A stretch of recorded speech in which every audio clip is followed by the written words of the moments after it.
Hello and welcome to Anywhere But Here. My name is Tom. And my name's Ant. And you can find us at abhpod.com, where you can scroll down and go to the Amazon banner. You can click through that and do your shopping as you usually would. And we get 5% of your total basket spend at the end. Doesn't cost you any more, doesn't change your user experience. But we get 5% of that money that would be going to Amazon comes to us so that we can keep our hosting for the year. Yeah, and if you don't have any Amazon shopping to do, or you just want to support us on a more regular basis, we do have a Patreon. That is right next to the Amazon banner, below it, above it. I can't remember where it is. You just click through that, go to our Patreon page. We only ask for, we've set it for $1 a month, but Patreon has changed now and it uses your local currency. So whatever that works out as, please let us know. So we can be a bit more open about it on here. For that, you get extra content we do after the podcast, which are exclusive to Patreon. We release the main episode without this intro, so you just get it. And there's other bonus content like spoiler cast. So recently we did the first 5 episodes of WandaVision, and we're planning to record for the final part of the series and do like a series wrap up with Andrew again. That'll be coming up, and you get that the weeks we record it, rather than having to wait down the line when we want a bit of a break and we stick it out, or if there's a DVD coming out or something like that. All that audio content also gets you got when you're a patron of ours, you get a special RSS feed that you stick in your podcast app, and it just delivers to you automatically. You don't have to go and find it or anything like that. Indeed. You can chat to us as well. Get in touch with us on Twitter at ABH Pod, facebook.com/ABH Pod, or you can watch us on youtube.com/ABH Podcast. You can also contact us via email abhpod@gmail.com. On this episode, we've got guests. It's Ben Taylorson of Crisp February, #Crisp February. Crisp Sandwich February. Crisp Sandwich February. And his mate. Yeah. They also have a podcast together. It's called Rated H, and we fucking love it. Yeah. Go and subscribe. Go and listen. It's a horror film podcast, but Ben has been spreading the love recently with his crisp sandwich creations. And if you've enjoyed those, if you've been watching along, which you should have been, and if you're now hearing about it, you can go and look back over the whole thing. There is a fundraiser that he's set up for March called Crisp February. It's on give.net/Crisp February. And if you enjoy the content that he's put out, or if you have enjoyed the content that he's put out over the last month, please feel free to go and give. It's for his local area. It's for food banks in that area. And I think, this last year has been really tough on a lot of people. And this is an amazing cause. We're going to talk about it all in the episode anyway. You're going to hear about the setting of it up. You're going to hear about everything that comes out of it. But yeah, if you go to give.net/Crisp February and give what you can, if you can, it will be brilliant. But without further ado, we'll give to you Ben and Smokey. Enjoy.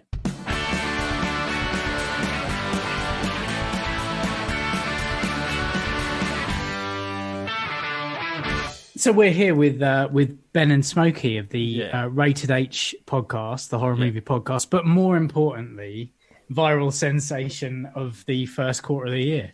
Yeah. Ben Taylorson. Ben Taylorson and his friend. Please, my mate. Your mate. Sorry. His mate. Yeah, he even said that to the Americans. Yeah, mate of mine. We were having an argument. You're like, what, mate? Like, so, well, not in a zoological sense. Give it time. They're not allowed to at the minute. No. But I suppose those who've been living under a rock or something for the last couple of months might not know that Ben essentially challenged himself to create a crisp sandwich every day of February. #Crisp February. Yeah. And they went down a treat on the internet somehow. Who knew? Kind of. Yeah, I think as much the fact that they didn't go down a treat was as much as the rationale and reason for me gaining a bizarre 15 minutes of fame, which is what kind of happened after what was just literally a conversation between me and Smokey to begin with, and then Have you seen me and my mate. Ah! No, you can't take it back now. You said it. And it sort of, yeah. It's all right, Ben. No one listens. It's fine. Yeah. No one's going to hear it. Just bleep it out. Yeah, and then it escalated from there, which was brilliant, but weird. And it never stopped being weird, the more bizarrely brilliant it got. So how many followers did you have at the beginning of February, and how many did you have by the end? I had 50-something at the end of January. I've now got nearly 1,000. That's nuts. Just because you went, I'm going to make a weird Chris sandwich and put it on Twitter. Yeah, but it wasn't even like a conscious decision. No. I just thought I was feeling like a bit down and thought, what cheers myself up? We had some Watsits, put them between a bit of butter, between some bread. Stuck it online. If Smokey hadn't got back and said, that's not a crisp sandwich, which is what he did, and said basically, you wanted me to use potato crisps, my friend, I did. as opposed to maize-based snacks. Yeah. Then the conversation or sort of fore argument, I think is probably the best way to put it, that erupted between us is what projected me into thinking, I'm going to do this again tomorrow. And I even texted you offline saying, that was hilarious, let's do that again tomorrow. It was. And then it just, because we were doing it on a public forum, of course, like people weren't in on the joke to begin with, and they just saw the crisp sandwiches that I was making and thought, what is this idiot doing? And it just all went from there. I mean, that was pretty much my favourite part of the whole thing was, we were doing this, as you say, on Twitter, so everyone could see what the argument we were having. And But unbeknownst to everyone else, we were literally texting each other at the same time going, this is really fun. That's hilarious. Like, can you continue to be the bad cop? And I'm like, yeah, sure. So can you just get angrier and angrier? It was at first. Like WWE. It was. And it was, so I was Randy Orton to his nice bloke. And I was just sort of like, so we were just sort of going, yeah, I'll be a complete bastard. I'll keep doing it.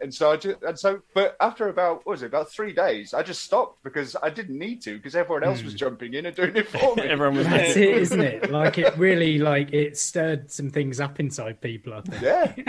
Yeah, normally bile and vomit. It was the one with the pickled onions and the onion rings that did it. That's where it transcended what we'd started and became something else completely. Was that was the one that took off, and people either loved the idea of that or they absolutely hated it. But what always happens with me with pickled onions, and it happened with that picture when I saw it, and it's happening now as you're saying it. I love pickled onions. Like, just saliva just starts. I love pickled onions. See, and I saw that, and I looked at that and went, yeah, I could do that. And then I showed it to Liz, and she was like, oh my God, that's fucking disgusting. So we had the two sides of the argument in one house. Yeah. What's known as the Goldilocks zone of crisp sandwiches. Fuck's sake. The one for me was the anchovies and salt and vinegar McCoys. Anchovies, why would you ever put too much? I did that on purpose because I knew exactly what people were. To be honest, that was the only one that hasn't really worked. I mean, I ate the whole thing, but I regretted it afterwards. But no, you have to. There's too much. That's the thing. You signed up to it. You had to eat the whole thing. I've eaten them all. I've eaten every morsel of every single one, but that's the only one that I ate and thought, eating it, at the hospital, please. I'm thinking, But I'd like your weekly allowance of salt in one sandwich. Yes, I might as well go and live under the sea. Are there any that you've carried on, like that you've made again because you liked it? Yeah. The one with the best one I've made, in all honesty, was the one that was cheese and onion crisps. And then I had cream cheese, cheddar cheese, mozzarella, and spring onions. I've made that several times because it's absolutely delicious. Wow. I mean, you stink afterwards. You stink of cheese and onions. So let me get it right. So it's cheese and cheese and cheese and onion and onion and onion. Cheese and cheese. Hang on. It's cheese, 4 cheese, 2 onion. 4 cheese. Oh, so 2 to 1. The classic ratio. 2 to 1. Come on. It's double the cheese to half the onion. Yeah, I had a blackboard behind me, I could put the formula. But I suppose the other thing as well is that's come out of this, and I suppose it's required you to go back and remake some of them, is the book. I know. That is can't quite nuts. believe that.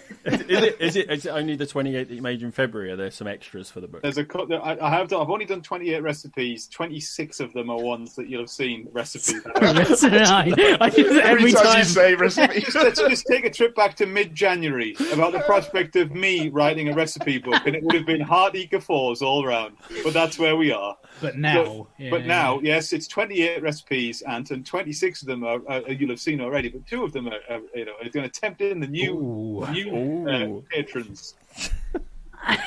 That's so great. I love it.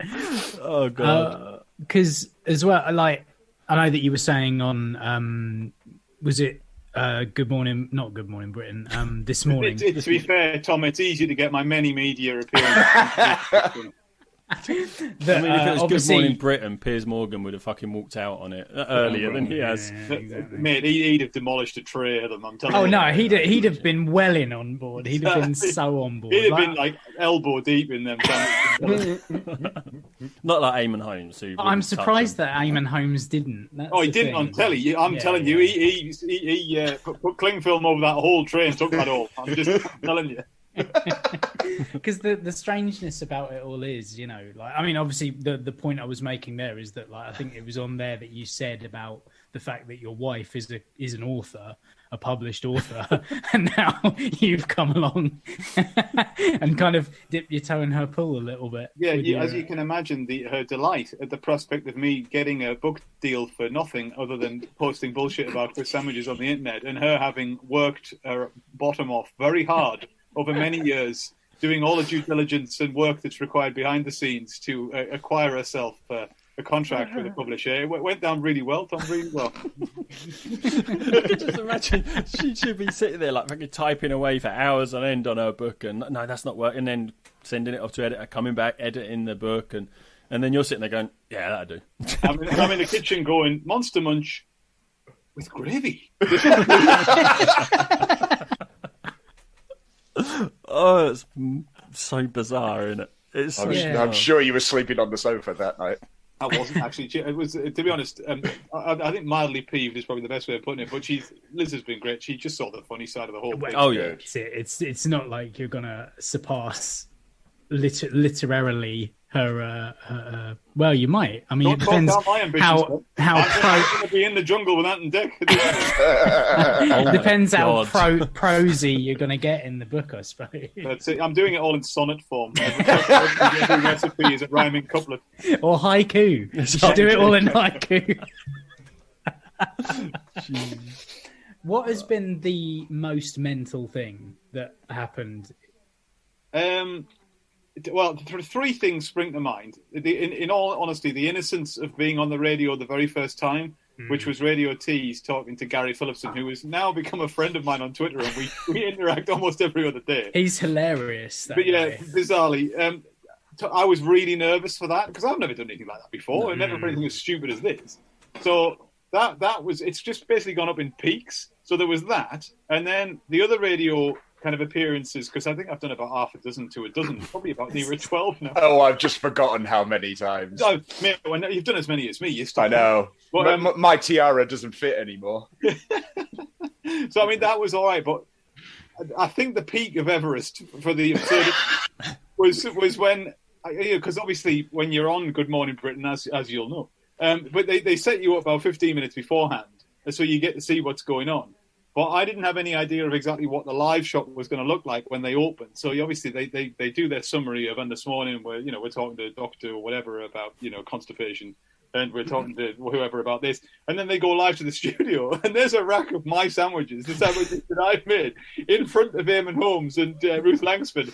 And I'm just sat there going, but those are my sandwiches. I made like on a whim in my own kitchen. This doesn't make any sense, and they've been prepared by professional chefs. And then I'm going to be to people on daytime TV.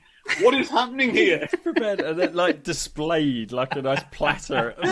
Like prepared Some with little flags function. in. Like it's at a wedding function telling you what What I love as well is that professional chef is like white bread. Everything is on white bread.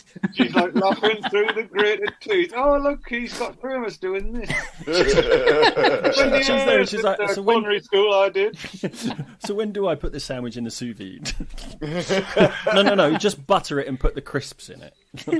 That's it.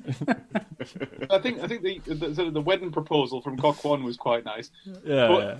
But then sort of to round it all off, which was quite nice the way it happened because it was towards the end of February, was that appearance on the Chicago TV network, which was an altogether different type of absurd because I felt like they felt like I did when I was on Good Morning Britain. The presenters there were like, "Why is he here?" And I was like, I don't know, but let me explain what Space Raiders is like. And tell you for some reason why people are enjoying this. I can't explain it. One of my absolute favourite things ever is Monster Munch. Monster Munch. Yeah. And it was the fact your crisps. It was the fact that they used the photo of Liz looking heartily disgusted. Oh, that was They didn't even comment on it. They just sort of passed it on as here's my wife looking horrified by the things I've done, but will not comment on it. That's such a great photo, that one of Liz, though. Like. It is. You were 100% organic reaction. So it wasn't staged like your photo Wasn't posed. It was. Well, it was. All I said was, "Here's how much." She kind of went, "Ooh, right, I'm having that." Click, done. I bet she was thrilled when she saw it on the news. As well. She laughed heartily when she saw it on American TV. Good. Yeah. Wonderful. Oh God. And the other thing was getting sent freebies and stuff, and the photo shoot you did as well. Well, the thing is, obviously, I've never been sent stuff for free before, and I had no idea what I was supposed to do with it. So, because a crisp company sent me some crisps, and a bread company sent me some bread, and I thought, well, they're not said you can have this, but we want you to do X, Y, and Z with it. They just said, do you want it? But I'm a reasonably intelligent guy. I thought, well, I've got to repay them somehow. Yeah. So I thought, well, what would an Instagram influencer do? They post with it on a style. So that's what I did. But it's perfect because it's exactly that kind of. Obviously, we know it's a mockery, but it's exactly what happens. Yeah, exactly. Yeah. You can see these people posing in ridiculous places in ridiculous poses with these products. It was in microcosm what that entire February was to me. Yeah. It was me saying, "This is absurd. It's hilarious, but it's ridiculous." The image that encapsulated it all for me was the dangling bread loaves. Yeah, suggestively placed. Something for the ladies there. I bloody loved it. So, what is the idea for the book now? Like, where in the process are you with your recipe book? Well, it's the artwork. The artwork is being done because there's a company, Basecamp in Middlesbrough, are an events location.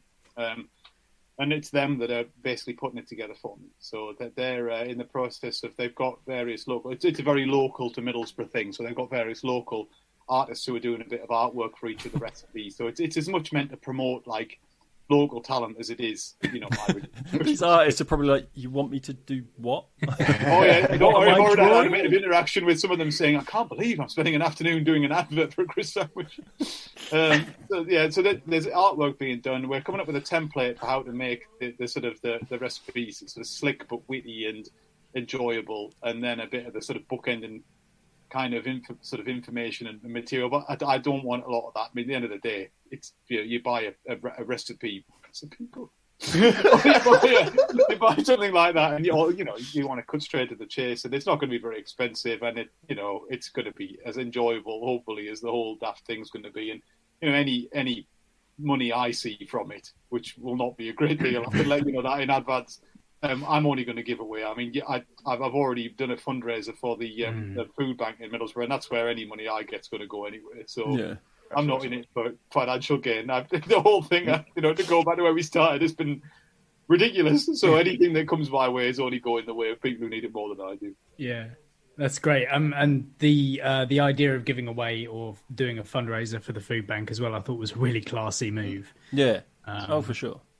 And you already surpassed your kind of set goal in like 2 days as well, didn't you? That was lovely. I mean, it was very generous of people to do that. I just felt as though I should do something because, it's been great. And I've, in the world we live in, I felt slightly guilty getting free food from companies. I don't need it, but it was lovely. And that time to them, crisps are amazing and the bread wasn't half bad either. So I thought, well, what can I do, to do something that makes it a positive. So it was nice to do a little bit of something. Yeah. As I say, anything that I see from this is only going to go to people that need it more than me, because that's only fair.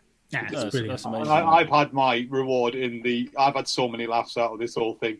And there was a week, to be honest, in February where I woke up every morning and there was a different DM, at least one, if not two, from a different media company saying, can we do this? Can we do that? Will you talk on this? And I just thought, this is insane.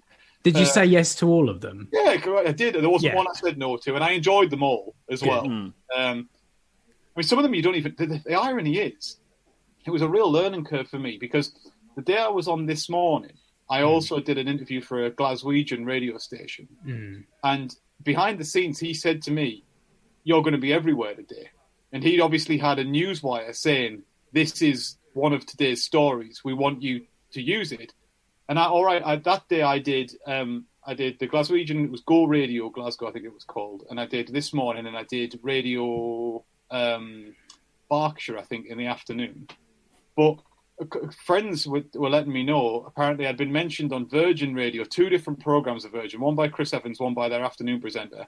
I was on Steph McGovern's Sunday lunch, lunchtime, whatever it's called. Packed lunch, yeah. With Marcus Brigstock talking about me, and I knew that because he was tweeting about it beforehand. So there were probably other things. I was in the Daily Star, I was in the Daily Mirror. I didn't have no idea about the Daily Star. I didn't say anything about that. Wow. And it's a real eye-opener to like how fast something, and this is a bit of a serious point, something that was completely in my control, or so I thought, was completely out of my control. And if people had, I know what I was doing was stupid, and there was no way in which people could have taken umbrage at it. But had I done anything even slightly controversial that people could have been offended by or seen as something controversial, I'd have had absolutely no way of defending myself. And that was quite eye-opening, I thought. I was a little bit taken aback at the pace in which it went from being solely something I was talking about to something that people were talking about me, but not even involving me in the conversation. Yeah. It almost seemed a bit rude. I'm not a celebrity. It's not going to cost you anything to ask me to come and talk about it if you would like to. So why not do that rather than talking about me? But no, it was just bizarre. That is weird. Yeah, when you kind of couch it in those terms, it is pretty scary, isn't it? Because I mean, like you say, it could have been for something that you'd said on Twitter that was, looking back over controversial tweets and things like that, or something he may have said on his own podcast. Yeah, well, all I was hoping was no one would have the due diligence to go back and listen to all those. Yeah, there are a few choice jokes floating about in some of the episodes that may have got you in trouble. So I suppose it's one of those things. It's like you're getting all this sort of attention in February, and you're like, now, do I piggyback off of this and mention the? No, probably not. Well, the thing is, I've always been quite savvy about it, as I knew, and I'm sure Smokey will say, because Smokes is the man who was the man behind the scenes. I knew that any extra attention I get would almost organically, serendipitously lead to more people listening to the podcast. I didn't have to stand there and say it. But also, it was 2 very different things that I was doing. That was very daft and sort of wholesome. And I don't mean that the podcast isn't, but you know what I mean? It was a very different audience from what we seek on the podcast, and I didn't necessarily want to tie the 2 together because I didn't think that they were necessarily organically the same audience. But yet, ironically, I've had many people who have only become my sort of Twitter friend or known to me via this that have obviously clearly listened to the podcast as well, which has been lovely.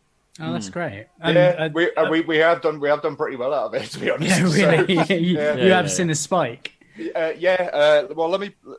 We've already we're only in March, and we've already beaten 2017's downloads already, and 2018 is very close to being overtaken as well. Wow. So, yeah, don't get me wrong. A lot of our new downloads and listeners are from the Northeast. So, man.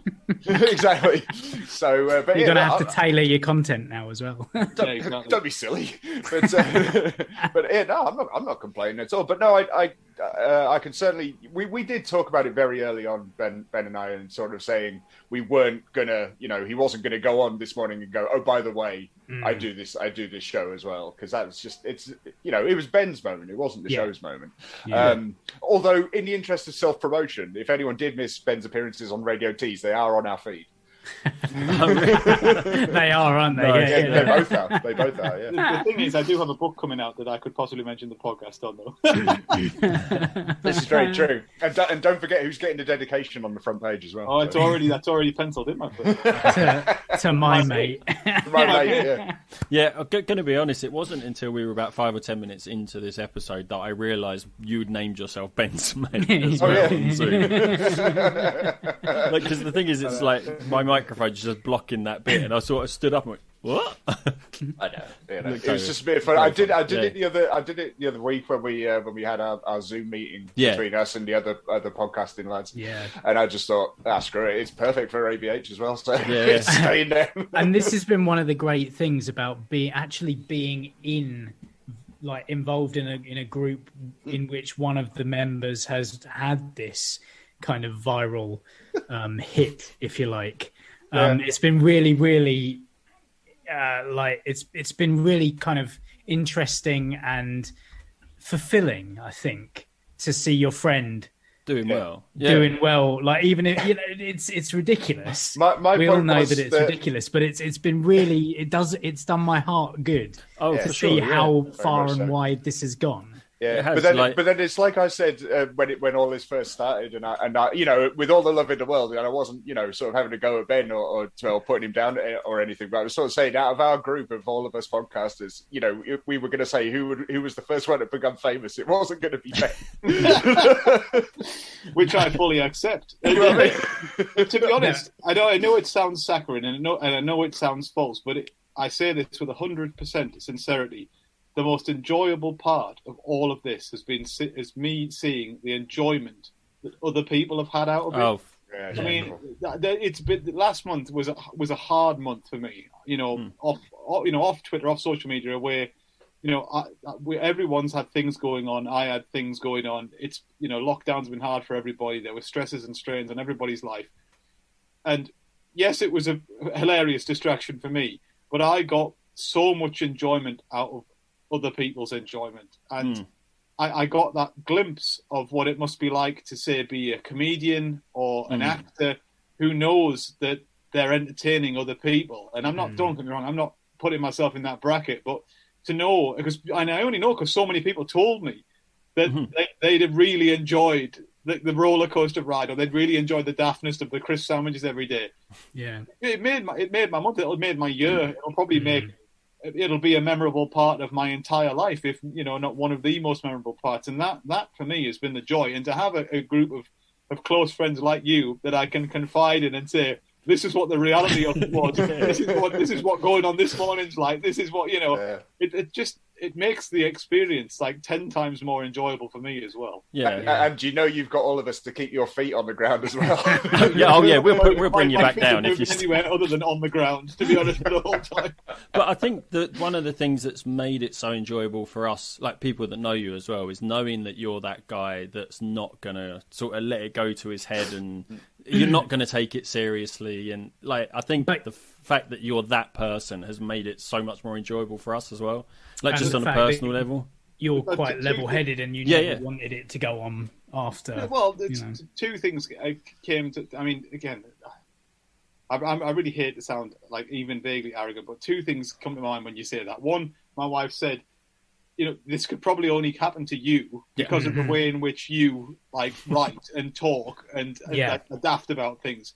And someone else said to me, the joy for them had been that it was so obvious I was sat like talking to people on this morning, and I had no idea why this was happening to me as much as everybody else. which was exactly how it felt. And that was another thing that I think I said. I think I was talking to Smokey. I was talking to someone and being like, out of everyone, like if I'd done it, if Ant had done it, I don't think it would have caught on. And I think there is something in the way your sense of humor is brilliant. I love your sense of humor. I find you so fucking funny. And there is something about your tone of voice and your kind of, it's all in those tweets. Like you can, it's very honest and very you. And I think that's, again, another reason that people were so kind of drawn into it.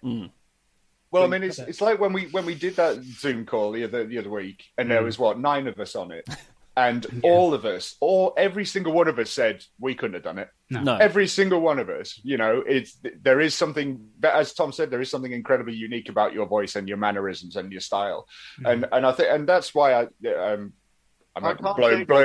we not just go back to taking the mickey out of me? I'd be much happier. No, don't worry, sunshine. We'll get there. But it's why I think our show works as well, because people gravitate towards that as well. And I think Tom's completely correct. We couldn't have done it.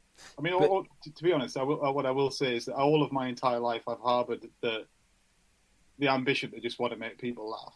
And the chance to have done that and to feel as though even on a tiny, tiny scale that I may have amused people. It's probably I know the cliche is 15 minutes of fame, but boy, oh boy, have I enjoyed it. And that's why. Yeah. But that's the other thing as well. I think people could see the enjoyment you were getting out of it too. Like it was clear that you were having the time of your life on doing this and having absolutely no idea of why you were on TV in America. The great thing is as well, it's like everyone I've told about it as well. I've just been like, look, just check out what mate, and everyone's just like, what? Yeah, exactly. Why?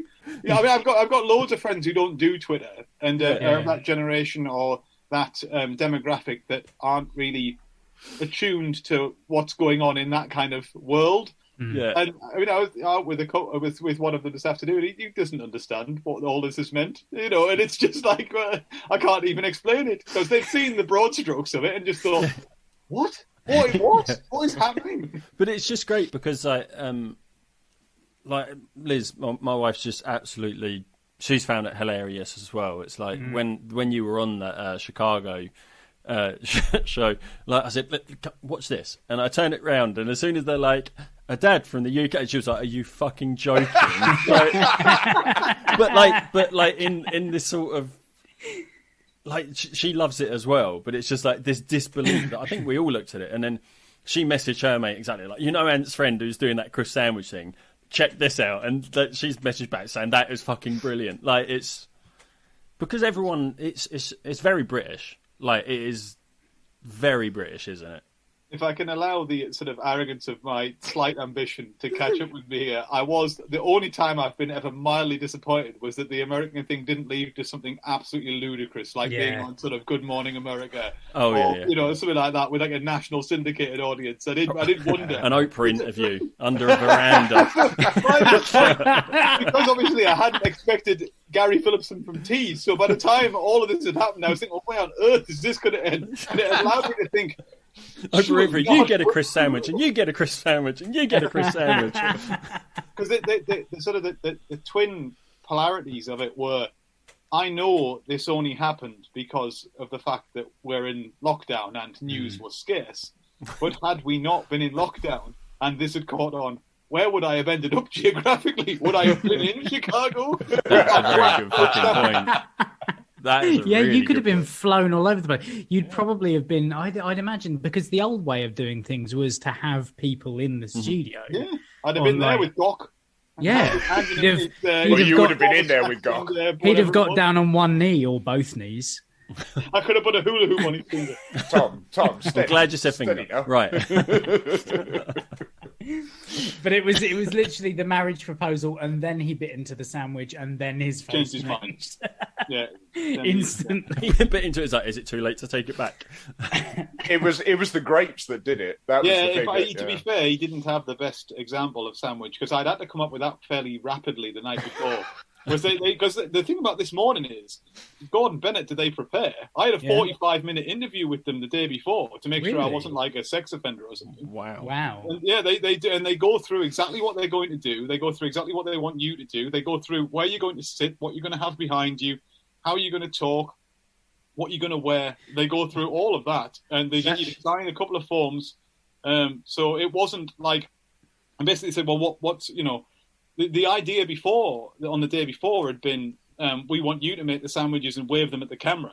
And then they'd had their afternoon production meeting and got back to me and said, no, we're going to make the sandwiches, but we want to know what to make. What's tomorrow's sandwich? I mean, one thing I think people may have picked up on, I was making this up as I went along. There was no plan. I was thinking them up like I was going to Spa and buying like 4 cans of beer and standing at the crisps going, right, what's tomorrow and what condiment am I going to buy to go with it? So I had to come up with basically on the fly of knickknacks, cream cheese, and grapes. But then, that was, no master planning. So that was why, he was a bit unfortunate there with that one. Brilliant. Oh, so good. Oh my God. So it's interesting what you say. Oh, sorry, Anne. It's interesting what you say about them checking what's going to be in the background, bearing in mind some of the things that have been in the backgrounds of people's libraries and bookshelves. There was that MP the other day with a giant dildo and the bloody dildo as well. Yeah. Well, I moved my copy of Mein Kampf, obviously. But I did actually put Liz's book cover behind me, but they'd set me up one way the day before, and then when I dialed in the next one, they set me up another way, and my gargantuan head was unfortunately in the way of it. Oh, no. No. So you couldn't even get some free... There's another million sales gone. Yeah, so the thing is, like, with the crisp sandwiches, you've taken it now to be every Friday, haven't you? Yeah, it's Crisp Sandwich Friday. So it's carrying on throughout the year now. Forever. And I imagine that's getting just as much attention as the February one. No, not media attention. I mean, just interaction on Twitter. Well, the thing is, I enjoyed it, and that's the primary reason for carrying it on. There is no other reason. But it's also, I'm savvy enough to realise that I've got nearly 1,000 people following me, and they expect a certain thing. Yeah. And, if I'm going to be Crisp Man, I'm going to enjoy my niche.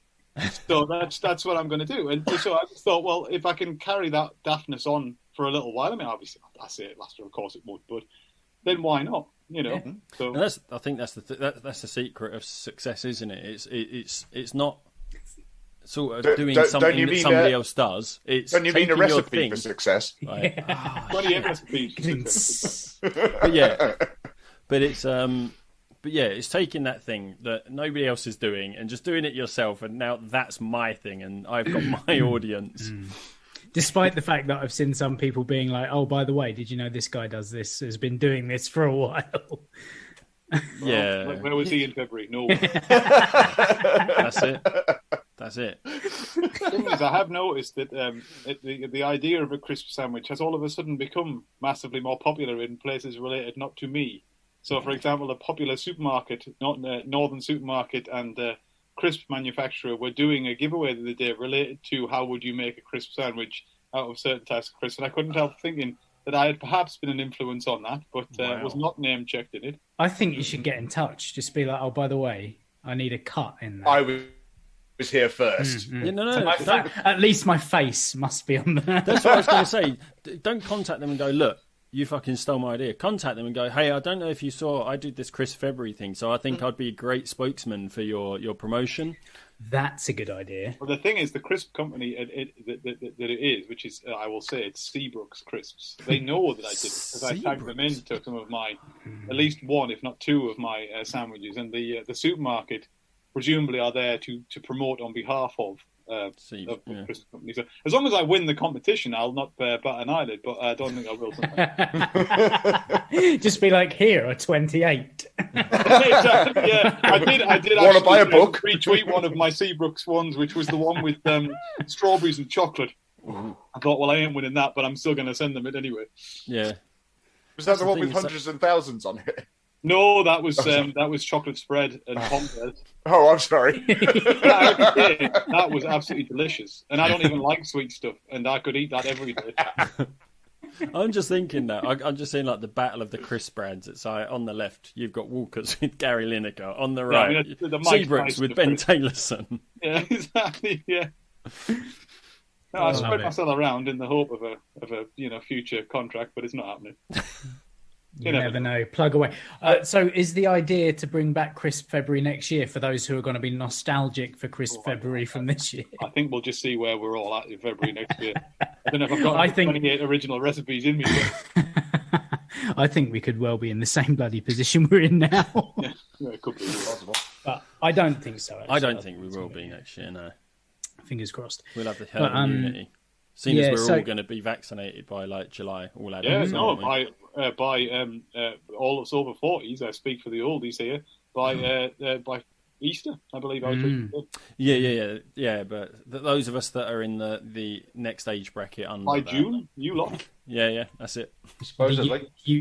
I think it's all adults, isn't it? By July. By June now. Yeah. By July. Is it? June because they've found a new tranche of vaccines behind the bins or something. So they're apparently we're all just getting injected with those. And what they've done is they've got the vaccine and they've just watered it down like a exactly. Yeah, they want to do my local and they turned 1 pint into 5 pints. Yeah. It's all those ones that they had to throw away because they'd been out of the freezer for too long. They're just like, fuck it, just refreeze it and send it out again. It's not going to be like rice where you can't double cook it, is it? Sorry, that killed everything, didn't it? I was just surprised by the randomness of it. That was all. I mean, I know I've got my own recipe book, but I don't get every culinary. Isn't it a thing you can't recook? Recook rice, right? It's got a bacteria or something in it. Yeah, rice is considered a dangerous food in the sense that you can't reheat it, you can't keep it. What, like pork? You might get like salmonella. Yeah. Rice is a high risk food. What the fuck have we turned into all of that? Well, we've turned into a cookery podcast. That's it. Yeah. No. When I worked at the hospital, we had to do like a food hygiene certificate, and rice was one of the high risk foods for bacteria. See, I know my stuff. No, I knew what you were getting at. I thought that was a very good joke, but it's all right. It's okay. It just wasn't paced properly, and that's why I would not have succeeded at crisp. As a crisp sandwich salesman. Yeah. Eamon Holmes would have just cut you off. Yeah, exactly. I'm not eating this shite, he would have said. Toss the platter over and cut to Dr. Hillary and the problems or whatever.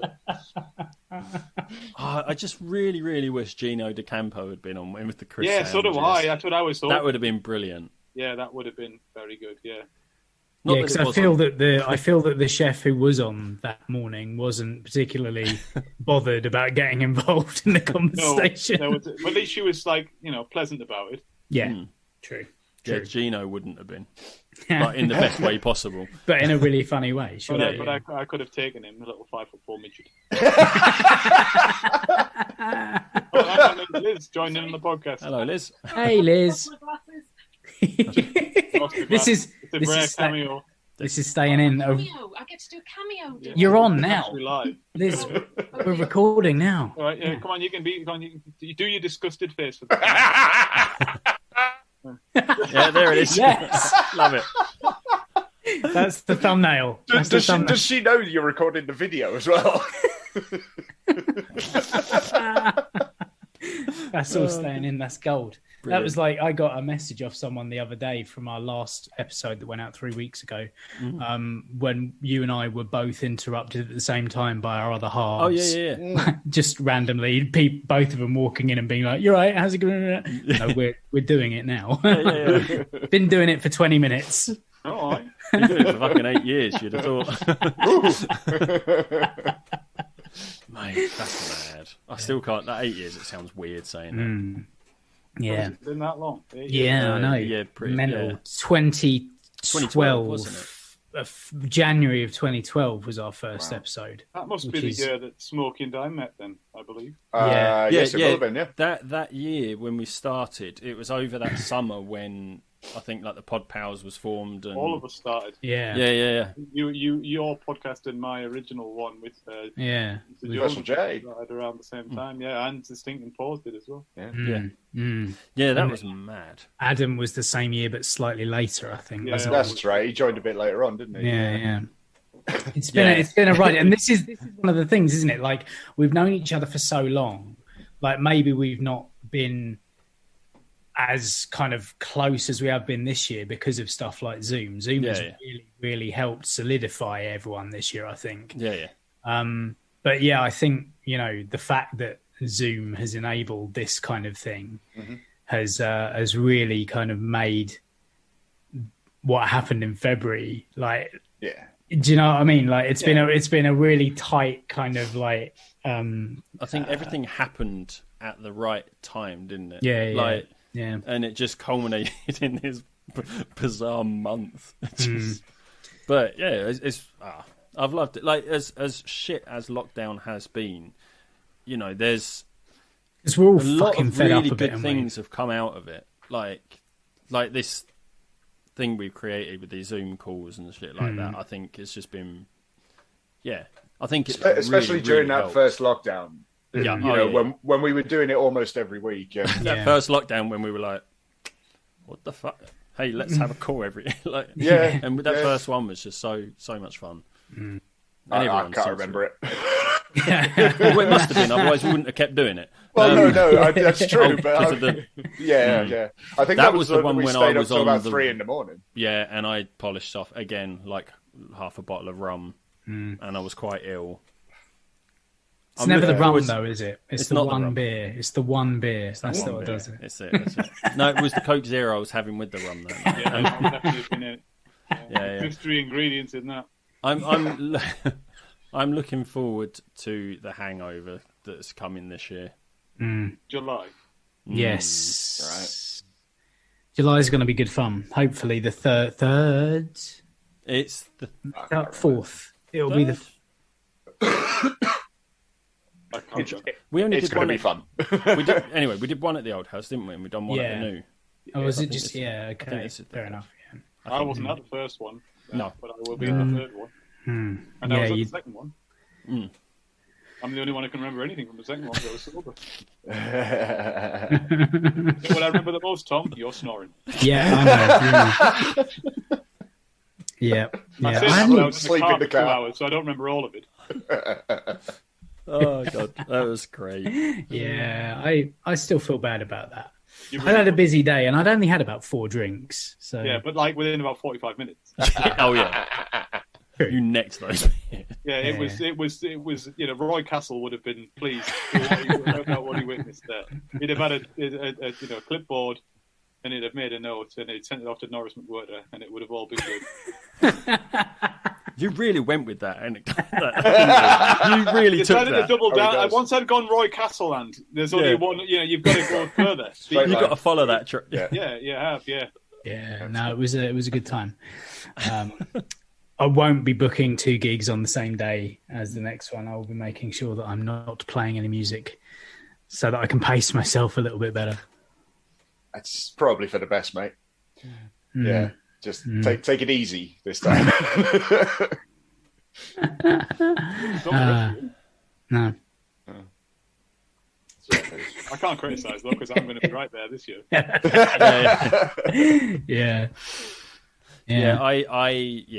I need to not let the moment sort of I need to not let the event. Shut up, Silbrand. No one's listening to you. We'll be drunk Ant's evening, and we all know that. It'd be lovely to think that I'd be drinking bottles of water in between each pint. But... Oh yeah. It'd be lovely to think that I'd be able to finish one drink and go, I'm going to leave it for half an hour before I pour my next one. Doesn't happen, does it? Rather than go, oh, that's empty. Fucking fill it straight up. Is it just me or is everyone thirsty in here? But no, I'm hoping I've because I know Adam did say bring your families as well. So no, I will. Well, my son has voiced a desire to come with. Yeah, I might bring him. Might make it a lads. Lads. Lads, lads, yeah. All the lads. But I hope that whatever, was ailing you during kind of January and February has kind of subsided a little bit now. Yeah, I mean, that was sad to hear that it kind of came from a darker place. I mean, I'll be open and say I've had problems with my mental health my entire life. And I'm not one of these people who will pretend otherwise. And to be honest, it's been this last 12 months could have been much more difficult for me than it's been. And again, I thank the support of my family and my friends for that. Who've been great. You lot have been great. I'm a member of a running club, and I have some friends who saw that I was going through difficulties and reached out and got me back to doing things I should have been perhaps doing all the way through. But this, as I think we've all said, this last 3 months have been extraordinarily difficult. And they've been difficult for me. They've been difficult for the people that I love and care about. And there was a series of probably minor things, one after another. Things like my car engine light coming on, which is happened this week. And, family members not being well in a time when it's not great to not be well. I don't mean COVID, I mean other things. And, people being upset. And watching people I care about struggle. And that's been very difficult for me because, I care about the people I care about, as most people do. But, yeah, I think now that some semblance of structure is being replaced. The schools have gone back. Yeah, we're looking towards, you can go to meet a friend for a coffee like I did the other day. I met Matthew, who we all know, for a coffee. Me and Liz went for a coffee this morning. We picked up a takeaway one and walked around the town that's along from the village that I live in, which is something we haven't really felt comfortable doing. It just feels like the light at the end of the tunnel. And, for sure. Yeah, it's been hard, and it's been hard for everybody, and it's been hard. I've been really fortunate in so much that, I haven't lost anyone very close to me to COVID, and many people have, and I'm very thankful for that. But to say that it's been easy for anybody is wrong, because it hasn't. Not at all.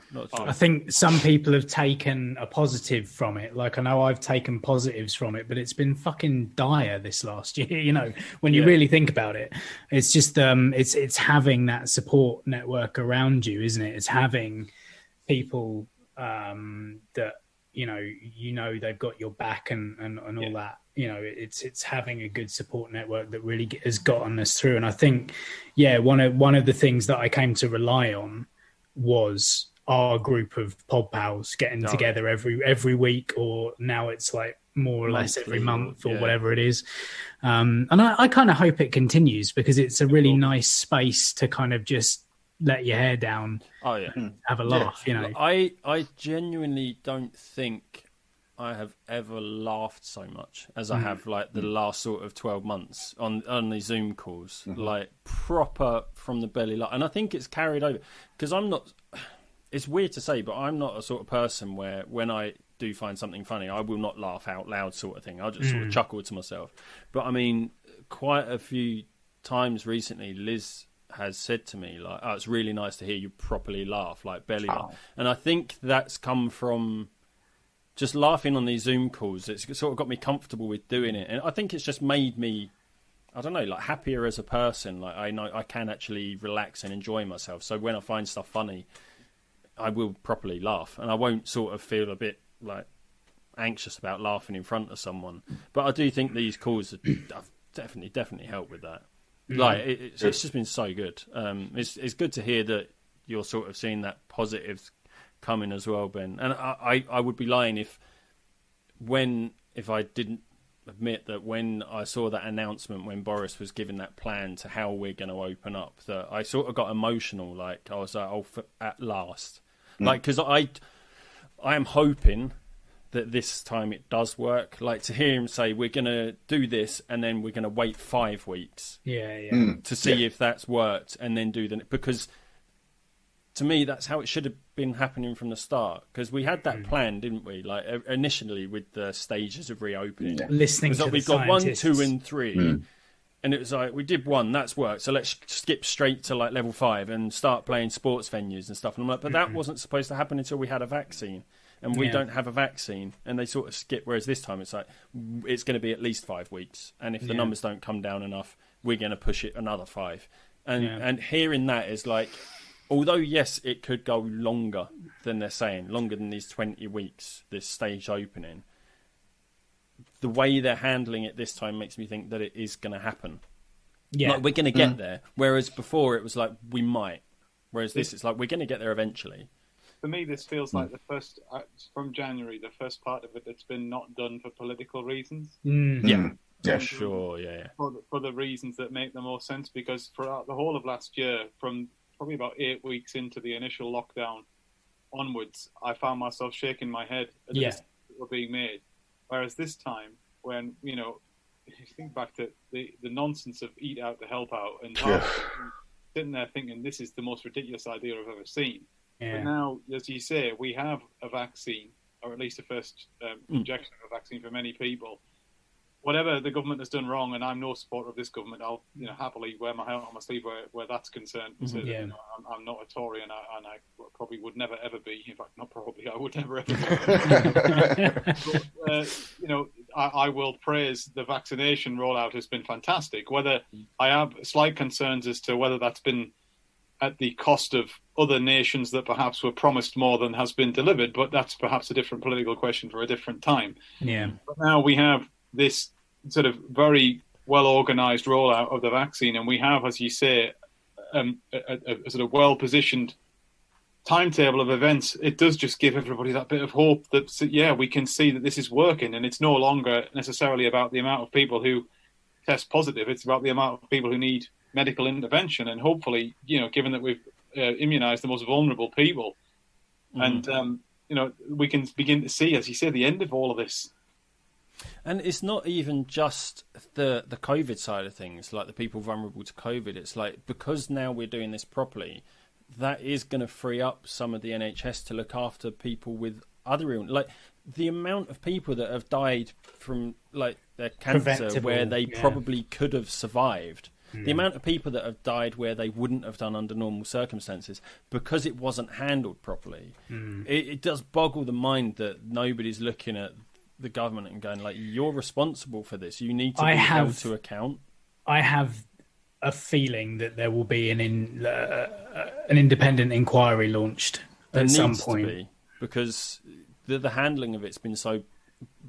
It's been shit. It's been absolute bollocks. And like Ben said, like this is the first time it's felt like it's not politically driven. And and it's when you said that I was like, I don't think I've really heard in the COVID sort of like briefings and things like that. I don't think I've heard any mention of the economy for quite a while now. Yeah, whereas the old ones, it was all about the economy. Like we need to get open back up. We need to get people back out there. And it's like, well, because of the way it was handled, I think the economy's taken a bigger hit than it would have done normally. Yeah. And on top of, for that to happen on top of like the looming Brexit, like the actual end of the transition period at the time, it was just so fucked up. Absolutely made no sense at all. But it's, as we say, like ending on a positive that it seems like things are going to go right this time. But my favourite thing that has happened has been the crisp sandwich thing. Like it came, but no, what I mean is it came at exactly the right time. Yeah, I think it's buoyed everyone, and it got people through to a point where now finally we're talking properly about crisps. Finally, someone had the balls to do it right. Ball. Well, sorry. Yeah. Do you know what it was for me was like, if you rewind about 12 months, literally a year. Yeah. It's been a year. And Ben and I, just pure chance, we'd recorded and we're just about to release an episode on 28 days later. Right. Oh right. God. I know. So about, a pandemic that sweeps across the world and kills many, many people. And then of course the whole COVID thing came out and kind of I hate to say it now, obviously, because time's passed, but kind of jokingly, I put a disclaimer on it and just sort of said, look, we didn't know there was going to be a global pandemic. Yeah. We've talked about this film, so here you are, listen to it. It was just purely by accident. Okay, now's the time to say we engineered this. Yeah, I was just about to say, I didn't want to interrupt with on our podcast. I flew over to Wuhan. Yeah. Yeah, and instead of monkeys, it was bats. But but it did, and it was kind of a joke. And then it was suddenly like, just fast forward a few weeks, and it was suddenly like, oh shit, me, this is actually real. Yeah, well, it was the same thing on this podcast as well. Joe and I did one. Oh, you did at the those very death beginning where things, we were like, well, let's compare it to like things that happened in the past, where it was death statistics from like the plague and shit. Yeah, and at so that point, it seemed like quite a flippant thing to be talking about. I know. Literally 2 weeks later, I put out an apology on the next episode, being like, "There is no way we'd have joked about that." It's bizarre. But then, so sorry, I was just going to say my point was that it was just, and then so it's kind of been bookended by a sort of joking about this thing, sort of going, oh, really sorry, didn't mean to record an episode about this film.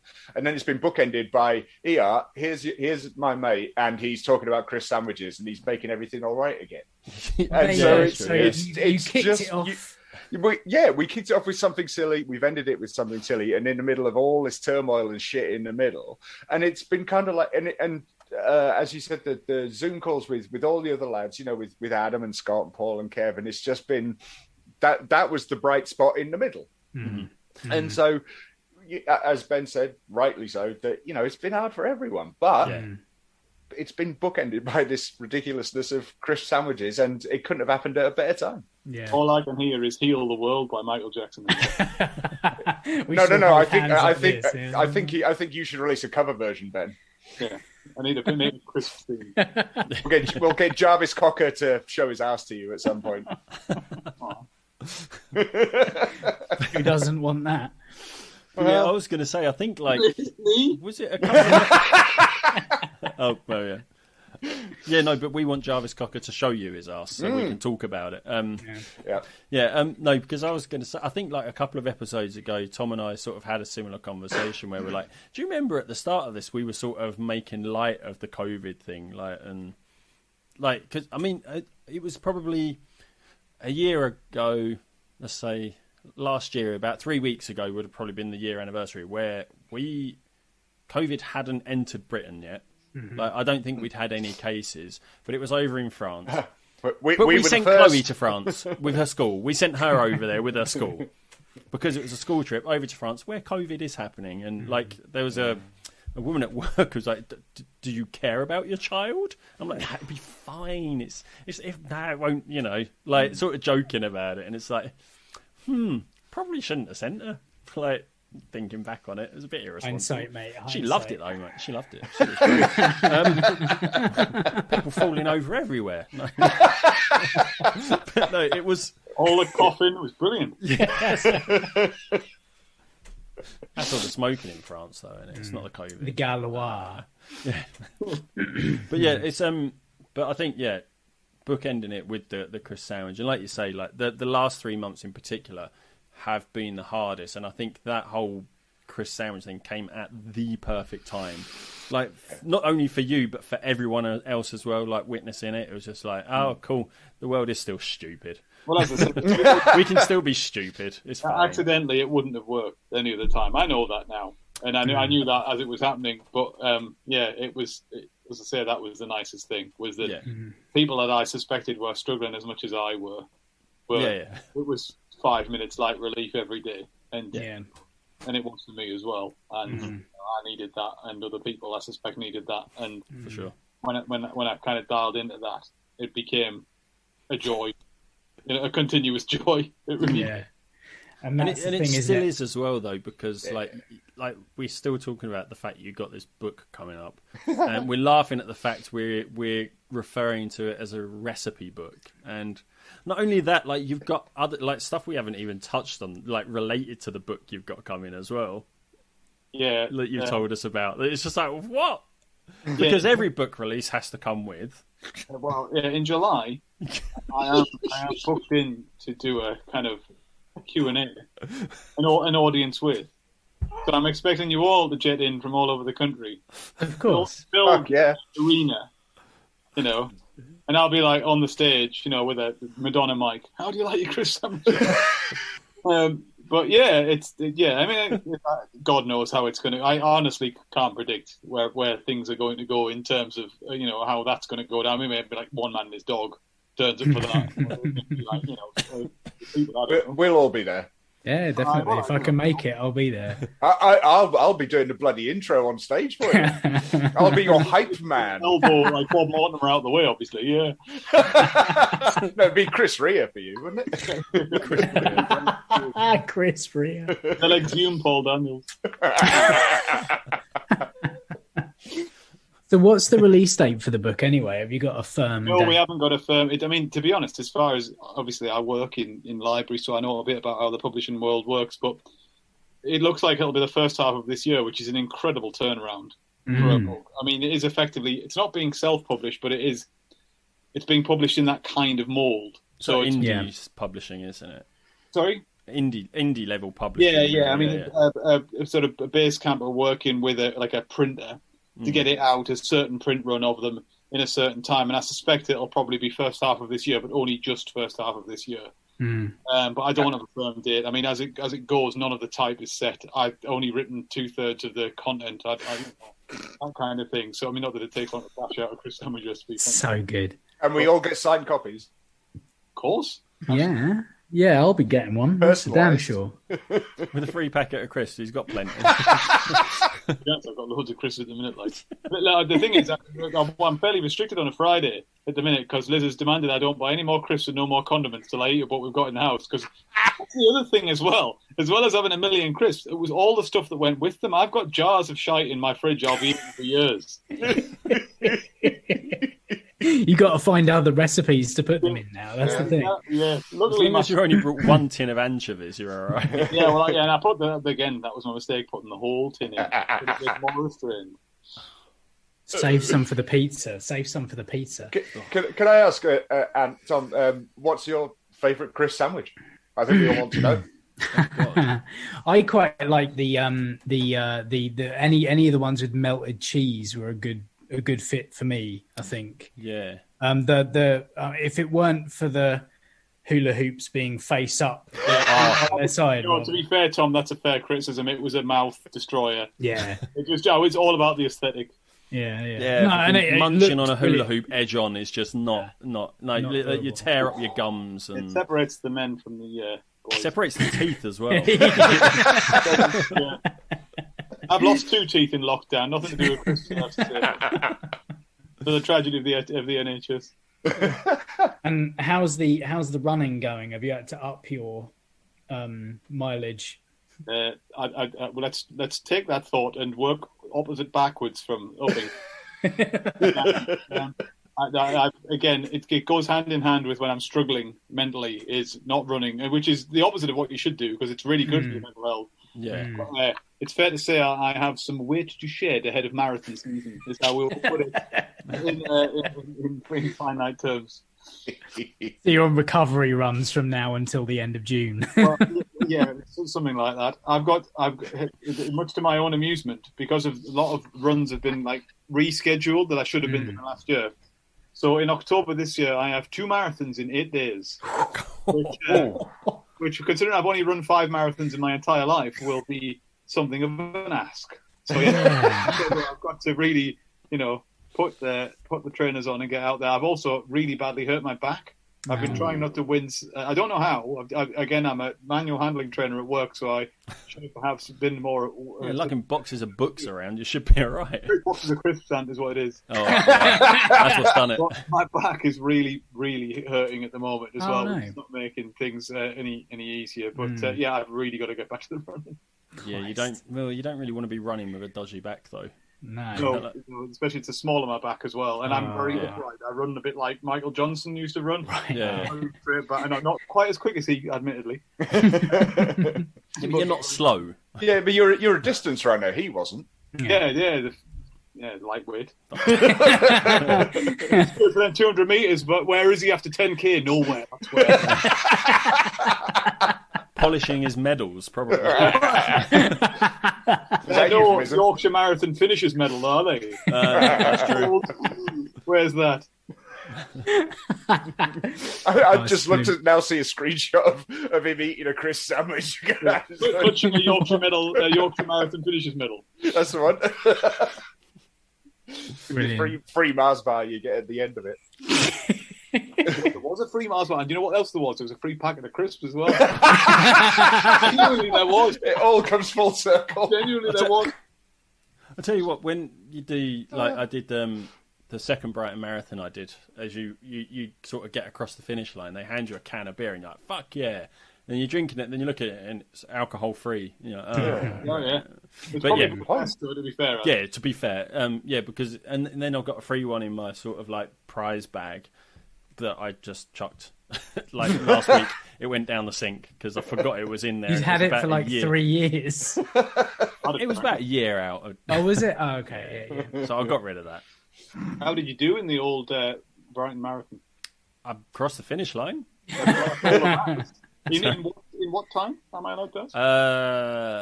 The first one was quicker than the second one, and the first one was slow. That was like because the problem I've got is he's not going to give you a straight answer. No, he's not. No. The first was you didn't shit yourself this time, did you?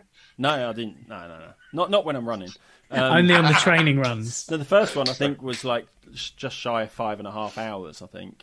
Absolutely nothing wrong with that. That's an excellent. No. But it should have been faster. Like I do. Like, the problem is I don't know what it is. Like I've got I think it's the iliotibial band. I think it's called. I saw them at the Reading Festival. Yeah. The iliotib. What anymore? Their second ITB. album was nowhere near as good as their first. Oh no, they'd sold out by then, Tom. Yeah. It's like a tendon or something that runs from your hip to the top of your shin. Oh, the IT band. The IT band, yeah, iliotibial. And I've heard its long name before. Oh, okay. No, I have. First name terms me in the IT band. I have because I had to look it up. But yeah, I struggle with that terribly, and it just rubs on my kneecap like as I'm. I wonder what you were going to say. So after about 10 miles, I really struggle to run. It's a long way to struggle. Yeah, still got like 16 miles to go with a fucking searing pain in your leg. In honesty, though, and my hat is off to anybody who's done a marathon because it doesn't matter how long it takes you to do it. If you do it, if you've done 2, you're a god amongst men. So you're not taking your hat off to Michael Johnson. It's not 5 though, is it, Ben? It's not 5. I mean, you can be the prince to my king, but it's not 5. Genuinely though, it's an incredible achievement. It doesn't matter. And the thing is, I absolutely both of them, despite the pain, like I absolutely loved it. Like it's just such a great experience. No, but the thing is, like the ones are they like big sort of like events? The ones big you do? Stupid marathons. They're not. No, I've done. What have I done? I've done the York one, and I've done Windermere. Lake Windermere. That's the one Greg did, wasn't it? Yeah, that's right. That was hard. Yeah, he said it was fucking awful. He'd never do it again. Undulating. Yeah. But I mean, Brighton is at the start. That must be pretty flat, Brighton, isn't it? Only along the seafront and up in. To go into the Appalachians after that. But there's. I like that. Oh well, that's just a flat one. That one. It's on no. It is relatively the start of it. There's quite a lot of hills, and then probably like 6 miles. There's just like a really fucking long hill. Like it's one of those. The gradient's not really steep, but it just goes on forever. Okay, yeah. It's fucking awful. Sorry. Nutritional. It's awful. But no, like the thing is with Brighton, because it's such an event. There's so many people just cheering you on all the way around. Like it's a real feel-good sort of event. It's great. It's to be fair, the York one's not like that. You get like the people. It goes out of York and back into York. Yeah. And you get all the crowds at York. You get nothing.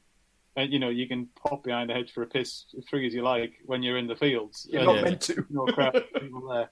As I did, and then found there were 3 other people behind the hedge when I got round there. But we all, hunkered down. It was all girls. It was literally like a mixed sort of sex affair. No one cared as well. It was all like we're all here for one reason. Let's just get down with it. Just don't shake hands afterwards. Yeah, well, again, pre-COVID didn't matter. I'm never shaking. No, it does. It does matter. It still matters. But at least it's no Paula Radcliffe, is it? Like, well, it's true.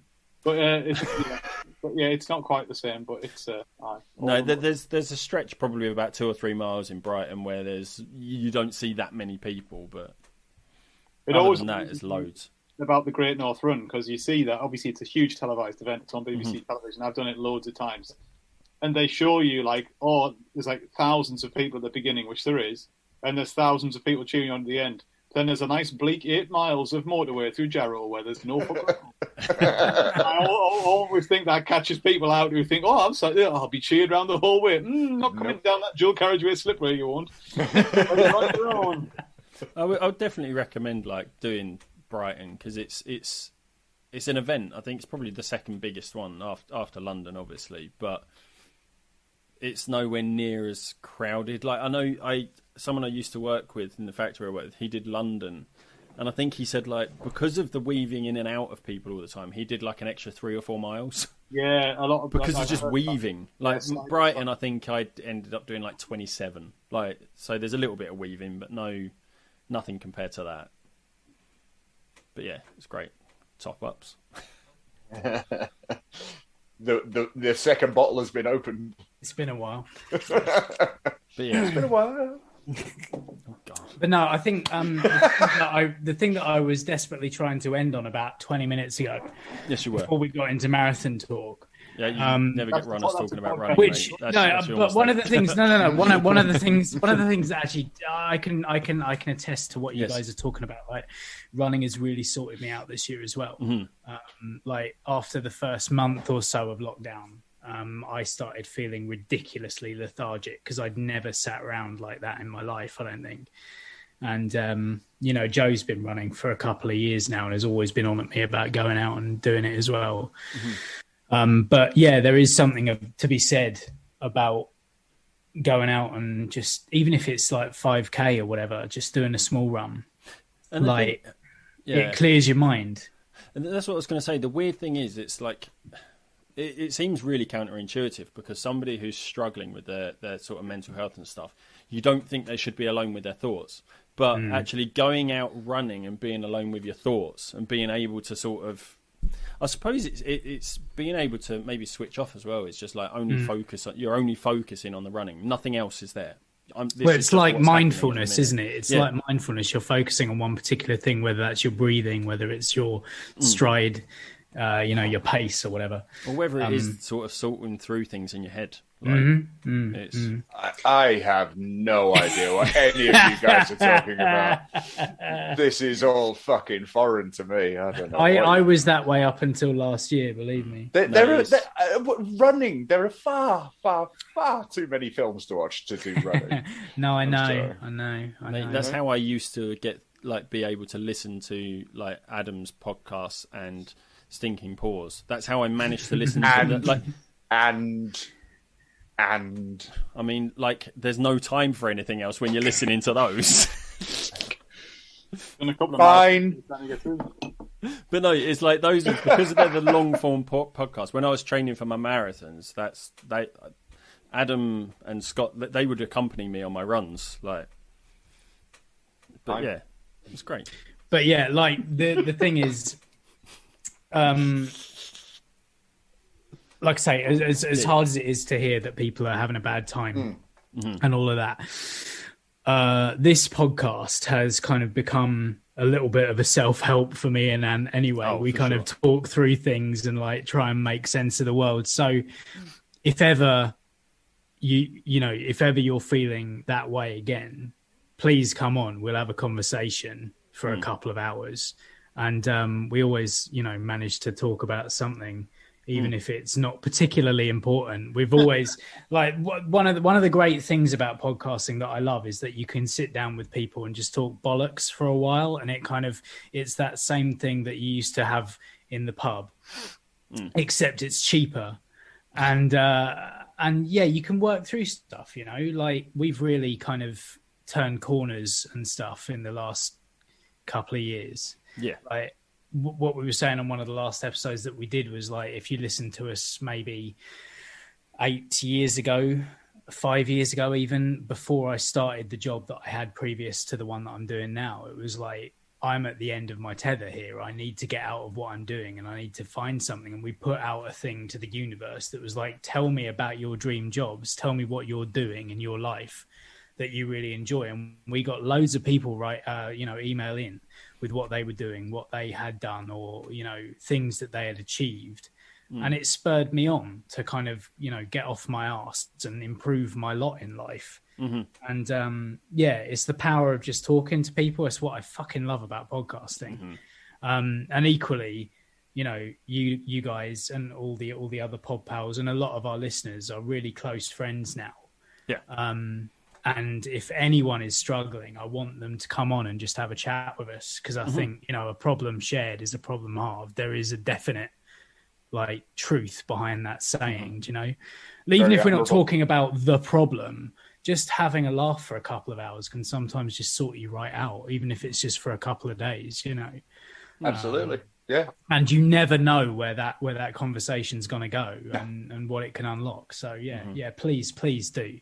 I think having friends that can see that you might be struggling as well is a big part of it, because I know Smokey's been great to me at times when he's got in touch with me and said, you've been quiet or you don't seem yourself, and you other guys have been the same, because it can be the hardest thing in the world sometimes to say, I'm struggling, because you don't know what you want when you're in that position. You don't know what other people are prepared to do for you. Yeah. You don't want to be a burden. And I think that's the feeling that many, I can only speak as a man, so many men feel is, it's a hard thing to interrupt someone else's life and say to them, I feel sad, I feel bad, I don't know why, I don't know what I expect you to do about it. Yeah. I don't even know what you can do about it, but that's the way I am, and that's a very difficult thing for someone to admit to. Yeah. And I think one thing that we have as a group of friends is that I think we can see when people are struggling. We're not afraid to admit it when people are struggling, as we all have done in the past. And we throw shit across the room, apparently. And someone just knocked a set of cans off the on a teddy in your house there, Anne. And a jar of coconut I was oil. pouring my heart out here, but no, you carry on with at your end. Right, Ben. I think she's picked it up now, so you can carry on being sincere and open with. No, I'm done now. I'm not editing. Moment's ruined. No, I mean, you saw the point. No, but I think you're right. And one of the other things, like being a man, like struggling with mental health, is we're not supposed to. You know what I mean? Like, we're not supposed to. So, yeah. And it's a shit narrative that luckily is changing. It definitely is changing. And what you say is right, though, is that sometimes Ben will attest to this as well, is that especially again during that first lockdown, everyone was feeling down and everyone was feeling stressed, and then we were due to record, and we sort of sit down and we're both sat there and we're both a bit, kind of lackluster, and then I get talking about horror films with, one of my best mate, and it's suddenly you feel yourself going up. And it's just, and it's got, as you say, it's got nothing to do with your problem. Mm-hmm. It's just talking to your mate, and and we're talking about some fucking horrible stuff that we've seen on the telly, and it's just sort of it really does help. And as you say, it is weird being a bloke, especially in the 21st century. Because I think we're all of an age, roughly, where we remember being told that, you toughen up, man up. Yeah, that was it, wasn't it? It was man up. Yeah. And then sometimes you just need to sit with your mates and have, and me and my old man talk about this every now and again. You need blokey time. Yeah. And you need to just talk bollocks with your friends. Absolutely. Yeah, look, I'm not blowing our trumpets, but I think we do it better than anyone. Oh, we do. If the last sort of hour and a half, 2 hours, haven't yeah.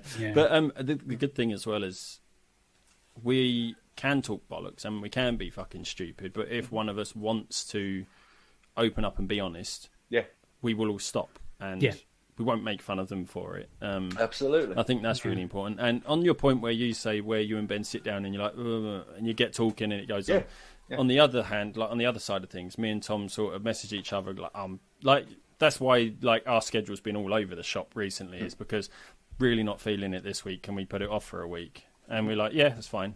We don't as long as stuff's stuff's okay. Yeah. Like, yeah, are you okay? Yeah, no, I'll be fine. It's like, cool, we'll leave it. We'll catch up next week. Like, that's a good way to be. Yeah, because we used to hold ourselves to like, we need to record. Now it's just like, whatever. Yeah.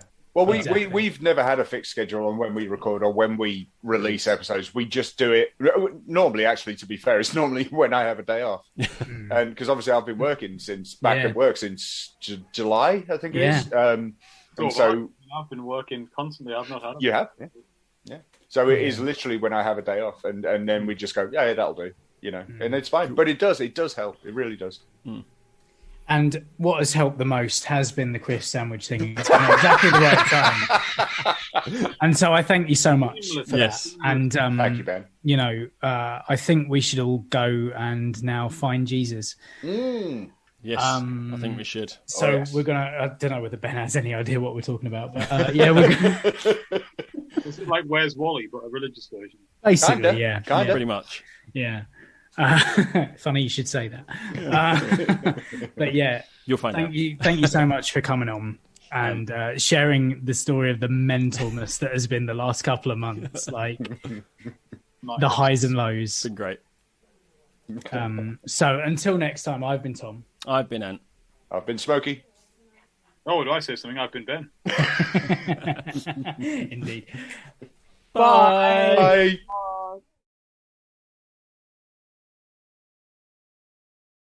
I will just blow my nose before we start. Okay, well, I've started. We can cut it out. It's fine. Actually, fuck it. That's going to be the intro. That's going to right after the theme tune. It's going to be being like, I'm just going to blow my nose. Excellent.